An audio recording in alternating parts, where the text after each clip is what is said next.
Bonjour, bienvenue sur la chaîne. Donc aujourd'hui, on va voir comment débuter sur les sujets d'automatisation avec des équipements réseau type pare-feu en utilisant le logiciel open source Ansible. Et j'ai choisi d'utiliser des pare-feux type FortiGate pour cette première vidéo. Donc on va voir à travers quelques cas concrets comment utiliser Ansible et comment l'utiliser dans un contexte FortiGate. Dans ces cas concrets, on verra d'abord comment récupérer des informations sur l'équipement, telles que la version de l'OS. On verra ensuite comment récupérer la configuration, entre guillemets, comment faire un showconf et stocker donc ce résultat au format de fichier texte. On verra ensuite comment configurer l'équipement en faisant des opérations telles que l'ajout de route, la création de nouveaux objets IP ou de nouveaux flux pour notre politique de filtrage. Pour faire tout ça, on va avoir besoin d'une maquette. Donc là, j'utilise un environnement virtuel, mais forcément, ça peut se faire aussi en hardware ou dans un environnement plus professionnel. Pour cette maquette, donc les prérequis, ça va être d'avoir un host Linux, dans mon cas ce sera un Debian, et d'avoir un FortiGate, donc en hardware ou en virtuel. Et pour cette partie-là, j'utilise un EVNG.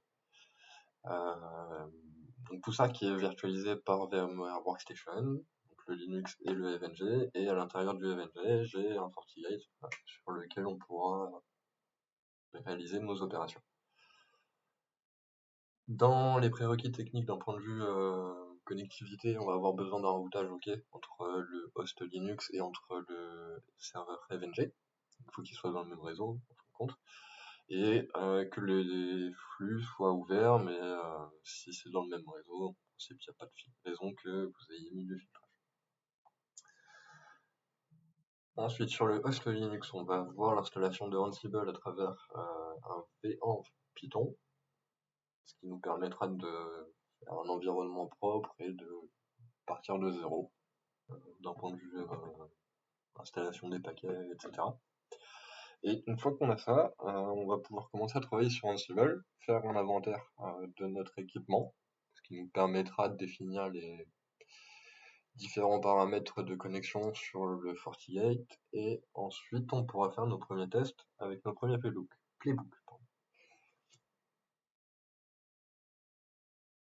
Donc pour cette maquette, je vais utiliser des machines que j'avais déjà créées précédemment.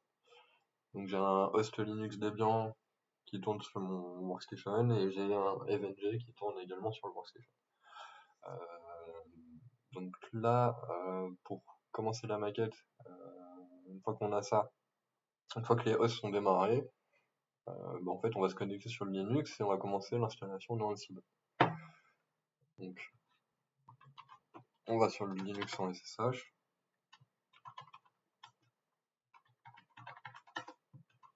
Là on va dans le dossier qu'on utilise pour la maquette. En l'occurrence c'est NetApp YouTube. Et la commande qu'on va taper, c'est une commande Python, Python 3, -m, et on va mettre l'option V1 et on va lui donner un nom, donc V1 01.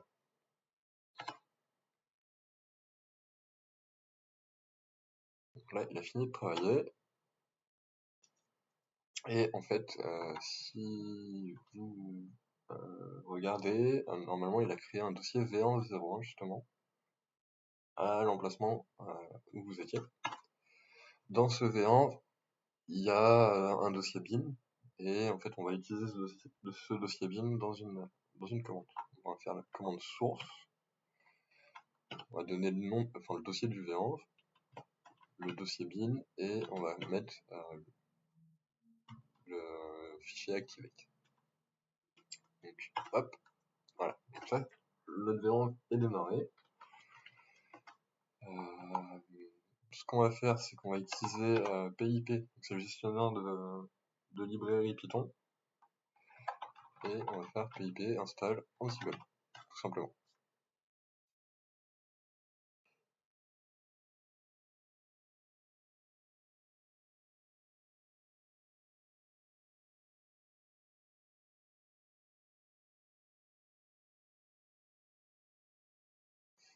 Donc là, il est en train d'installer les différents paquets dont il a besoin. Enfin, paquet, librairie plutôt. Parce qu'en fait, Ansible s'appuie sur ces différentes librairies-là dans sa structure. Donc là, il a fini, il a tout installé.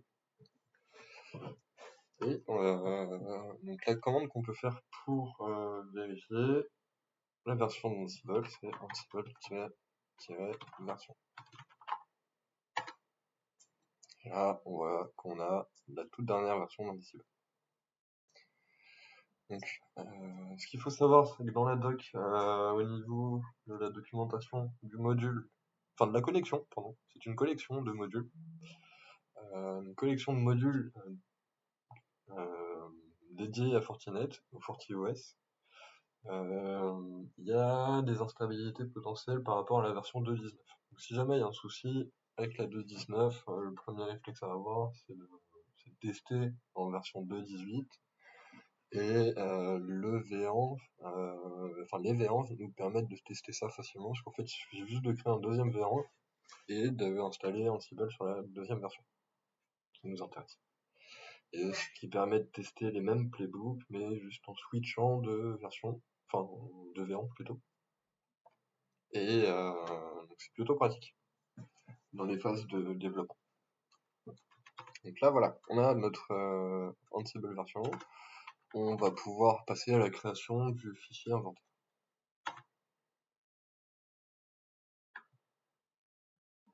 On va commencer la création du fichier inventaire.ini.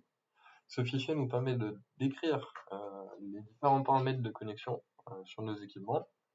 Donc on va définir notre Forti01, on va définir son adresse IP et on va lui associer un token qui sera utilisé par son authentification. On verra aussi qu'on peut affecter le Forti01 dans un groupe d'équipements et qu'on peut directement mettre des paramètres de connexion sur le groupe d'équipements, ce qui nous évite de les répéter en fait sur chaque ligne de Forti. Donc on va commencer. On va se connecter sur le host Linux, donc, qui était un prérequis pour la maquette. Donc, on se connecte en SSH. Donc, on va dans le dossier qu'on a créé pour stocker nos travaux. Donc, moi, ce sera le dossier NetOpsFR YouTube. Et on va créer un fichier. Donc, le fichier, c'est inventaire.ini. Donc, pour décrire un équipement, en fait, il suffit de donner son nom. Donc là, en l'occurrence, ce sera Forti01. Et ensuite, on a quelques paramètres par défaut qu'on va définir. Pour ce faire, il suffit de rajouter un espace et de définir les paramètres ainsi. Donc là, on va mettre la variable Ansible host, ce qui nous permet de mettre une adresse IP sur notre host.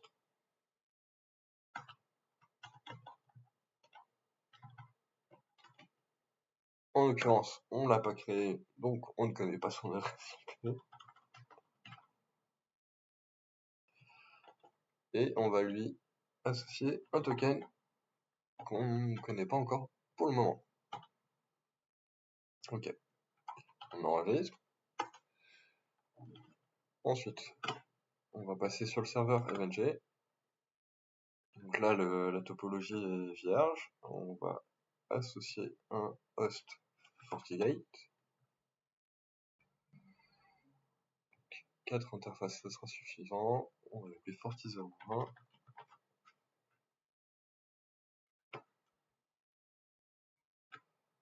Hop. Donc maintenant, pour que le host Linux ait accès au Forti, on a besoin de les mettre en réseau. Pour faire ça, on va avoir besoin d'un network. Donc, je vais appeler management pour faire add network dans EventG. On va utiliser l'interface bridge parce que je veux que... Non, on va pas utiliser celle-là, on va utiliser celle-là, la cloud 0. Donc c'est celle où j'ai mon réseau DHCP. avec la VM. Alors, allons-y. On va faire comme ça. Hop. Et on va câbler le port 1 du Forti dans le nuage. Maintenant, on démarre le Forti.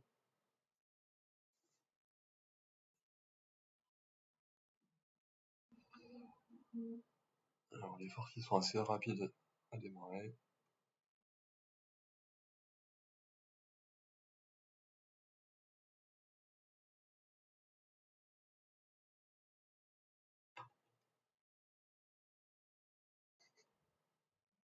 Voilà. Le login de connexion, c'est admin. Et il n'y a pas de password par défaut. Donc, il faut faire entrer, en fait. Et tout de suite, il nous en demande un. Il n'y a pas de politique de password par défaut non plus. Donc, vous pouvez mettre ce que vous désirez. Et là, si mon DHCP est bien connecté, on devrait avoir une IP sur l'interface port 1. Et c'est super, on voit qu'on l'a récupéré ici. Donc on est dans le réseau 200, c'est le réseau NAT créé par Workstation, dans lequel mon serveur Linux est connecté. Alors, donc on va retourner sur le Linux. Donc, on a vu que l'IP c'est .57. Hop.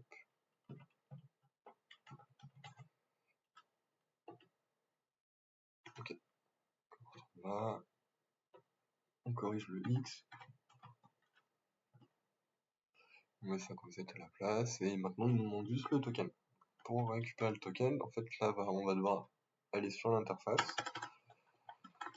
L'interface management du Forti. Alors, pour ce faire, on va devoir autoriser la connexion. Donc, on rentre dans le menu adéquat, on édite l'interface et on set les paramètres.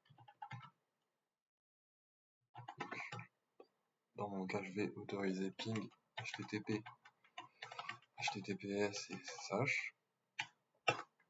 Et normalement, ça devrait suffire.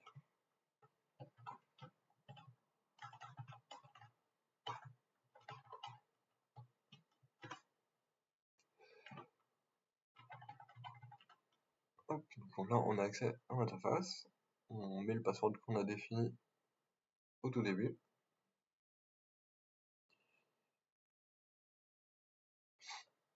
On définit le hostname.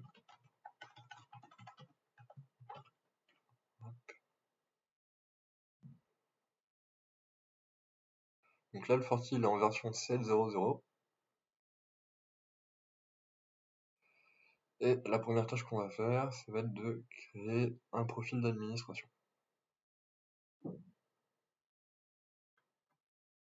Donc ce sera dans le menu System et Admin Profile. Et on va l'appeler Ansible Profile.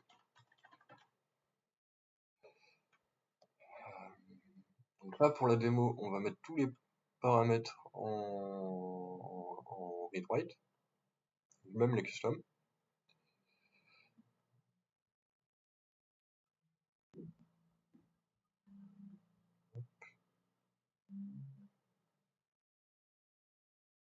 Comme ça, on n'aura pas de soucis lors des tests. Après, par contre, bien sûr, il faut adapter la sécurité en fonction de votre politique.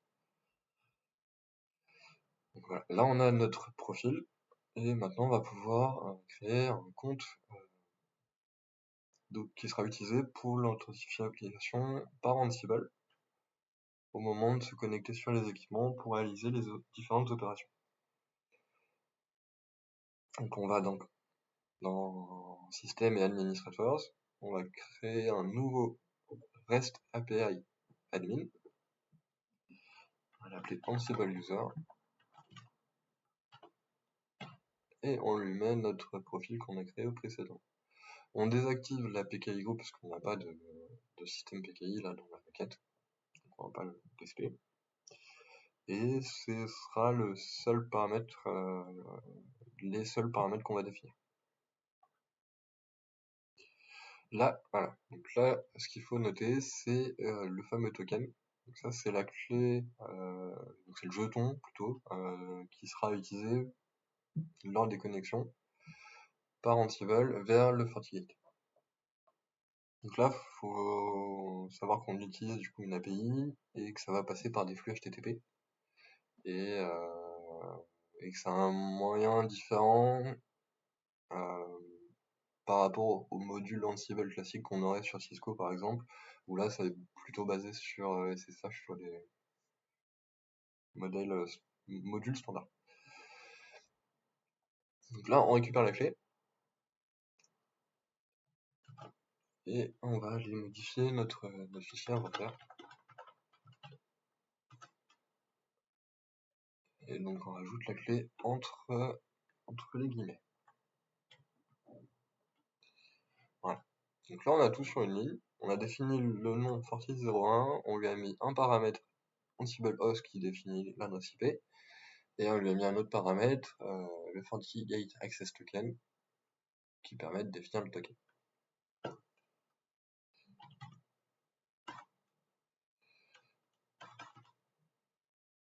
Ensuite, donc, ce qu'on va faire, c'est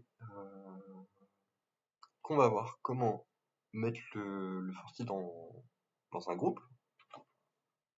Donc on va modifier en fait un petit peu notre format de fichier. Donc actuellement on a juste une seule ligne et on va le customiser un petit peu. Donc pour définir un groupe, en fait, il suffit de le nommer entre crochets.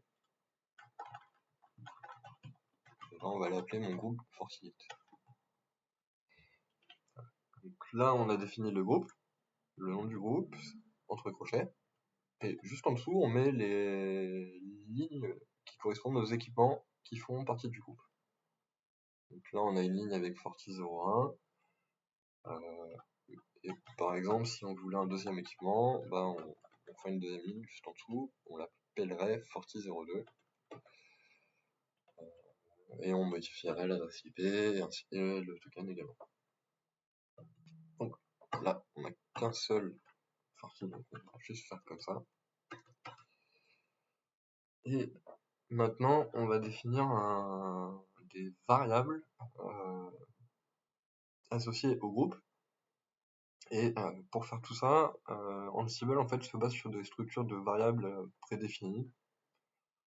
Donc on va le décrire de cette façon. On va donner par exemple le nom du groupe qu'on a créé, donc mon groupe FortiGate. On va faire un 2.vars pour définir les vars justement associés au groupe. Hop. Dans les différentes variables qu'on va utiliser, donc ça va être des variables en fait qui sont utilisées surtout par le module FortiGate. Donc, on va définir le mode de connexion.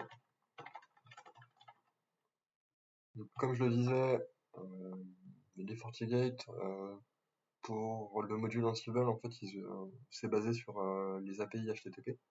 Donc on utilise ce mode de connexion là. Et après, on définit quelques paramètres associés à ça, tels que le port. On va mettre une timeout aussi.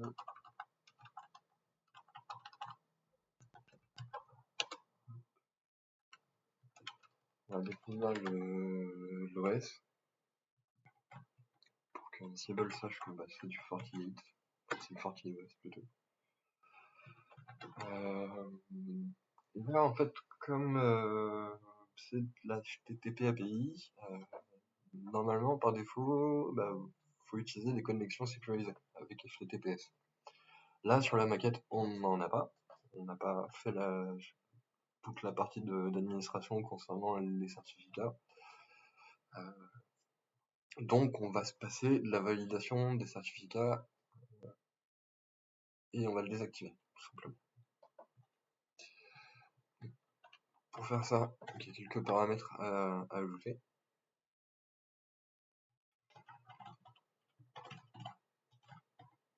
Et voilà, donc on le désactive. Donc le premier, c'est le HTTPI API Validate Cert qu'il faut désactiver. Et après, on va demander à désactiver l'utilisation de SSL.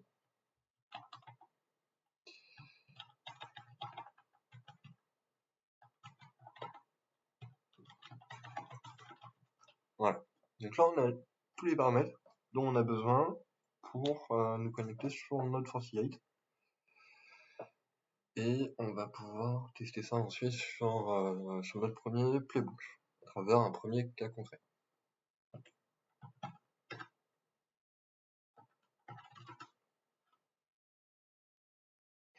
Alors on n'en a pas parlé au début de la vidéo, mais il faut savoir que Ansible est développé en Python.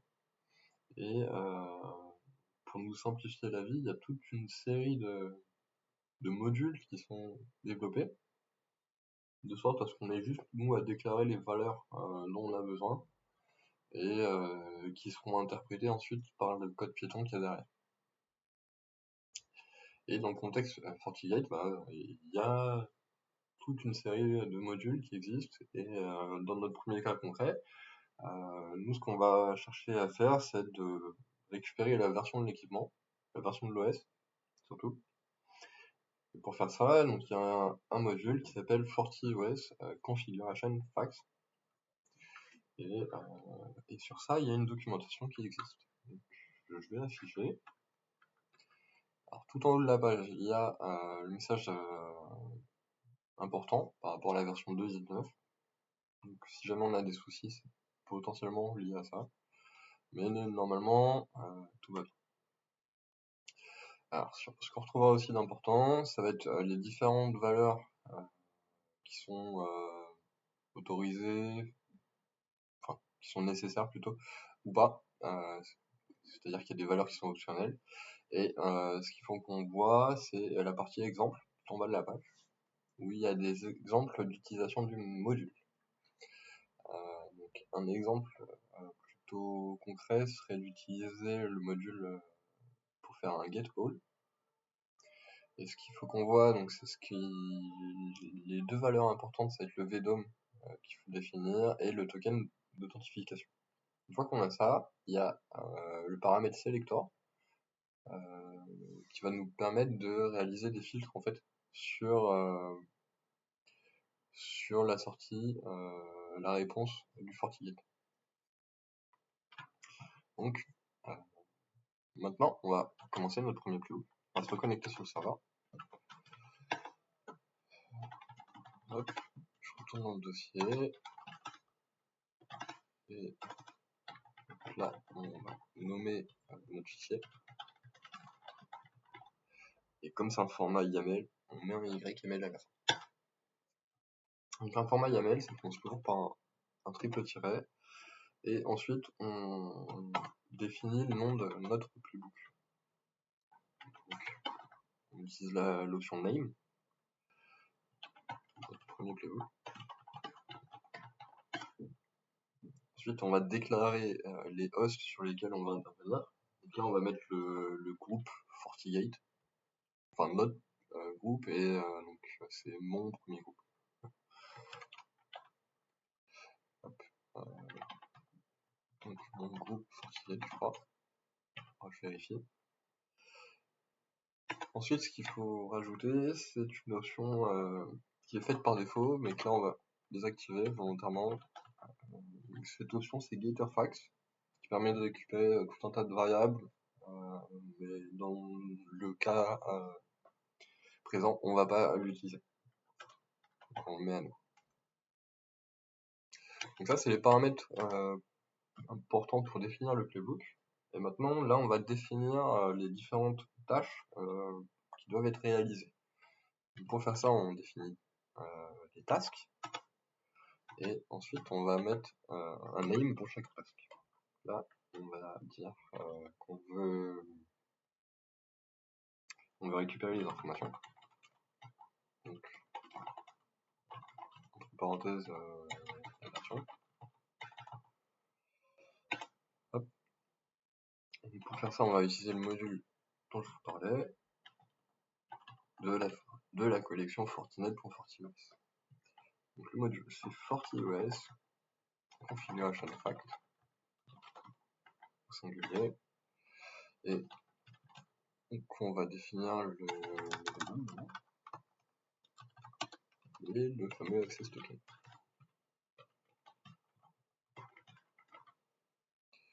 Donc pour le token, alors on pourrait mettre la valeur directement entre crochets, mais comme là on a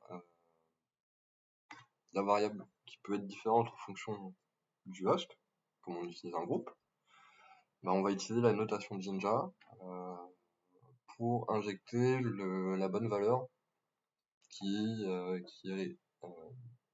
est stockée dans le fichier inventaire.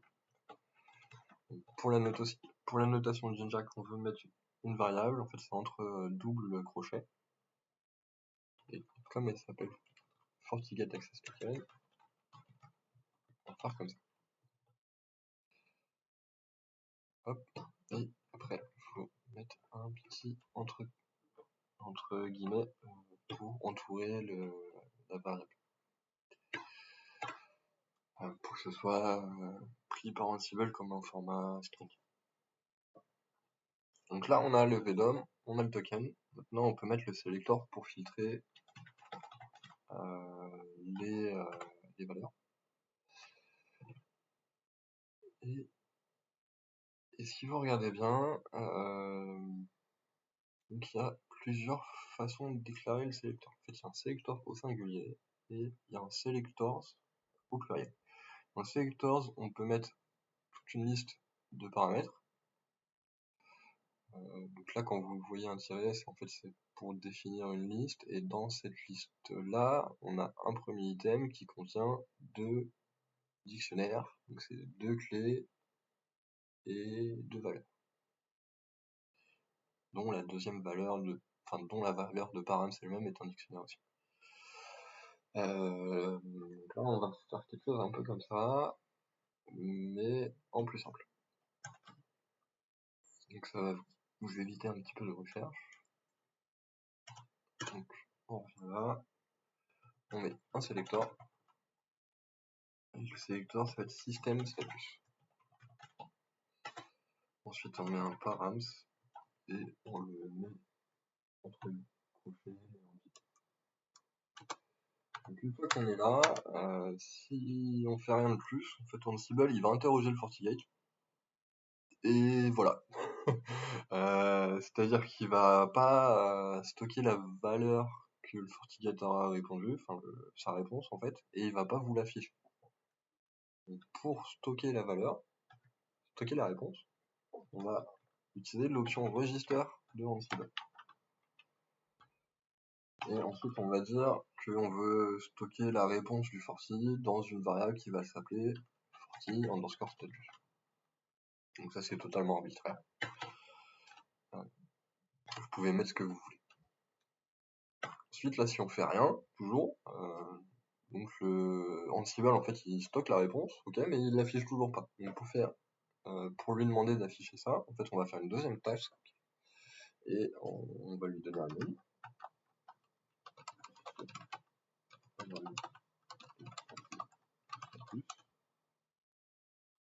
Pour afficher une valeur, en fait on a l'option debug. C'est un petit peu comme un print sur Python. Et par contre après on a une option, c'est l'option MSG pour message, ou carrément l'option var pour afficher la var directement. Et là on va faire un petit message. Donc, on va mettre le message entre crochets, enfin entre guillemets pardon, entre double quote précis. Et on va dire que la version, enfin non même pas, on va dire la valeur du Forti status 2.1 et en Jinja, donc on va dire Forti status.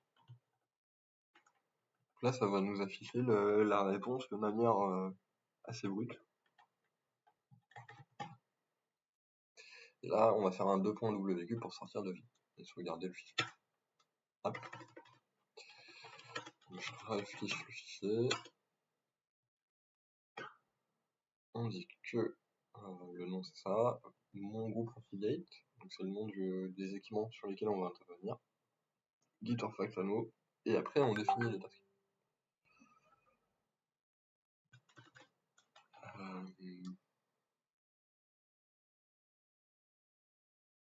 Donc on va vérifier ce qu'on disait précédemment. Est-ce qu'on a bien mis le bon? Non.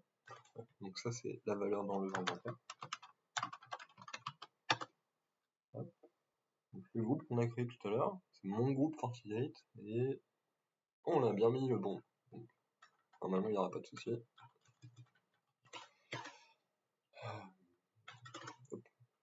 Donc maintenant pour lancer le playbook, on a la commande Ansible playbook. On va lui dire le fichier inventaire avec l'option -i. Et maintenant, on peut lui dire le nom du playbook. Donc là, le playbook se lance.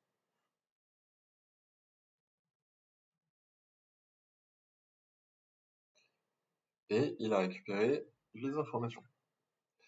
Donc là, on a la réponse brute du FortiStatus. Là, on a le message qu'on a mis, la valeur, c'est ce que nous on avait écrit. Et à partir de là, ce qui est affiché ici, c'est ce qu'il y avait dans le FortiStatus. Ce qu'on a stocké dans FortiStatus. Donc ça, là, c'est la réponse du FortiGate. Dans cette réponse-là, ce qu'on va chercher à récupérer, bah, ça va être la clé version, et voir sa valeur en fait. Et là, on voit que le Forti, c'est un Forti en version 7.0.0.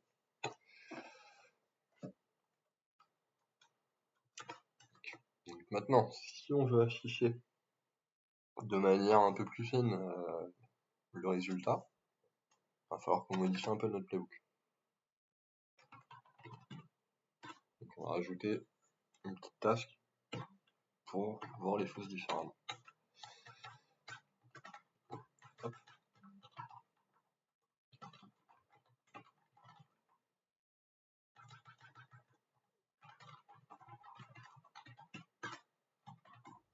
Donc on fait un debug, on fait un MSG.